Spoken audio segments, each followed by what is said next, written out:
All right, guys, what's going on? Welcome back to Chris's Sports Corner. Real quick, man, as I always say, I hope everybody having a great day. I hope everybody's having a magnificent Tuesday. Hope everybody's staying safe, man. Hope everybody's being cautious still, even though things are opening up and we're moving more freely, as a society, but we still got to be careful. Real quick, man, just want to say thank you guys for the support of the channel, man. It means a lot to me. A lot of people, man, I know I be trying to get some comments, but guys, I'm going to be honest with you. Working full time, trying to drop 3 or 4 videos a day. I'm in 4 college classes at one time right now. So I be trying to juggle it, guys. I be trying to juggle it, but that's life, right? With that being said, man, today I'm going to continue, I guess you can call it a series if you want to call it. I'm going to continue talking about going through these draft picks. I'm going to talk about the Baltimore Ravens' 4th round draft pick, Ben Bredeson, guy out of Michigan, which is an interesting dynamic, both brothers. Yeah, that's interesting. I would love to hear his, hopefully one day he becomes big enough for people ask him, hey, what's the difference between the two brothers' coaching style, So we'll see how that all goes. But let's get into it, man. Now he's a guard, more of a guard than a tackle. He's very I want to say technically sound. He's more on the technically sound. Like you got 2 types of offensive linemen. You got those bulldozers, the one that just run over people, and then you got those types that are just technically and tactically proficient. Anybody in the military get that, right? You got those people who are just, they know where their feet are, they know where their hands are, and they pay attention. Now, I don't see him coming out the gate as fighting for a starting position. I don't see him taking the one on that current Baltimore Ravens offensive line position right now. But I will say that I do think he got the ability to fight for that starting spot in the future, or best case, or worst case scenario, he's gonna be a very, very, very, very solid backup. And in a game like football, man, there's just some injuries you can't explain. They're just injuries that are gonna happen. To have a young guard like Bredeson behind that offensive line, to have somebody like Bredeson behind that offensive line to step up and to really to really come in and can hold it down for a few games after you lost, a starting lineman, going to be great. And I think it's going to give him the opportunity to really work behind the scenes and put the work in and get some second team, third team, even scout team reps, however they do it. And I think that's going to be great for him. I think he's definitely a future starter, in my opinion. That's just me. I don't know if anybody else feel like that. One of the most impressive stats, and you'll hear many people talk about, he allowed 0 sacks last year at Michigan. Zero. Now that's hard to do. Don't poo-poo that number, because anything can happen. 1 sack is considered, you had a great season. You only gave up 1, but he didn't give up 1. He didn't give up 0. He didn't give up any sacks and only allowed 1 quarterback hit all of 2019. If that don't say there's some promise, then I don't know what to say, because he plays for Michigan. They play the big guys, So that's very, very encouraging. If he could just take that level of play to the NFL and just continue to work on his craft, I think he can really be a surprising draft. Make 2019 first team All-American team. That tells you a lot about this young man.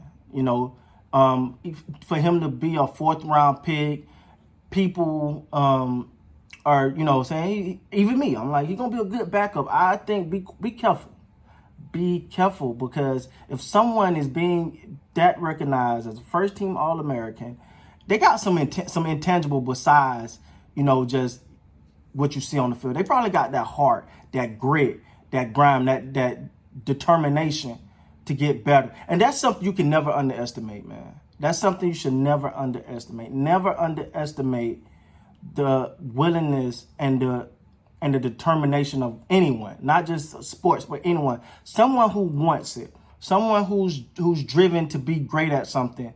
They're willing to outwork the people who have the natural born talent, a la Kobe Bryant.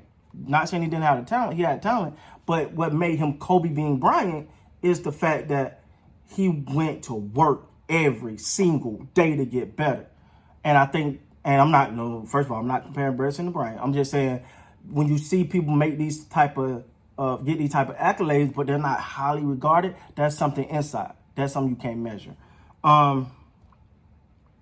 He, even though he technically proficient, he learned very fast that he had to play with a mean streak. Like, he plays like he plays through the whistle, which is great. Like he's not one of those guys that you're just gonna, grab and then once the run and get past or the player's pretty much gone, he's just gonna let you go. No, he's gonna play until he can't play no more, until it stops. You love that because those are the type of people that'll go make that extra block, right? So he's the type that'll get one block, get off that block and go upfield to create another running lane for that running back. And those little things are so underappreciated, man. That for an offensive lineman, those things are underappreciated. But when you play with that little mean streak, right? And the reason I know earlier I alluded to, being a bulldozer. He's not a bulldozer, but he plays angry. For offensive linemen, that's what you want him to kind of play angry. Like, you in the trenches, you in the mud. You ain't down there to be, hey, how you doing? Okay, I'm gonna stop you. Don't hit my quarterback. No, you're there to say, I'm here, you here, may the best man win, and let's go. And I'm taking you out. And you got to believe that you're gonna take that person out every single time y'all line up at that line of scrimmage and create that holes and protect your quarterback, and create those running lanes. And he plays with that mean streak. And to go along with his accolades. See, I want to say, I'm going to say this right here, right now. Do not be surprised if he ends up a starter. Because he got the it factor.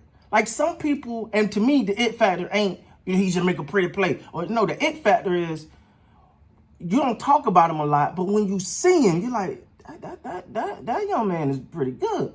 He won Michigan's Toughest Player Award in 2019. So, what'd that tell you? If the player wins the Toughest Player Award, that means he's there. He's here. He's here to win. And he's here to go hard. And he ain't gonna just take a little lick and be out for some games. He's reliable because he's tough. He's gonna fight through the injuries. He's gonna play his butt off. He's gonna be there to be a mauler. And what else can you ask for from an offensive lineman, right? What else can you ask for? That to me, that makes up for, whatever his shortcomings is. And that's why I keep saying, do not be surprised if he ends up a starter. Not saying this year, not saying next year, but I'm just saying in the future, if he ends up a starter, man, I told you, right here on Chris's Sports Corner, I told you. All right. The biggest knock on him is his short arms. Now, the reason why this is such a knock on him is because for most people, for most scouts or coaches, when you're looking for a offensive line, you want them to have long arms, right? So, and the reason why you want to keep the defender from getting into your body and being able to kind of push you around. Well, he got short arms. So from a scouting perspective, it's like, his arm too short. He ain't gonna be able to create that. He ain't gonna be able to create that distance, that push off. But and this is much to his credit, his way of combating that is, I might not can't reach out, but I'm gonna make sure I'm gonna always be between you and my quarterback. And I'm gonna use my hands as leverage for my feet, if that makes sense. I hope I didn't lose you there. I'm gonna use my hands in a way to use leverage to always keep my feet in the right position, because he understands the fact that I can't grow longer arms.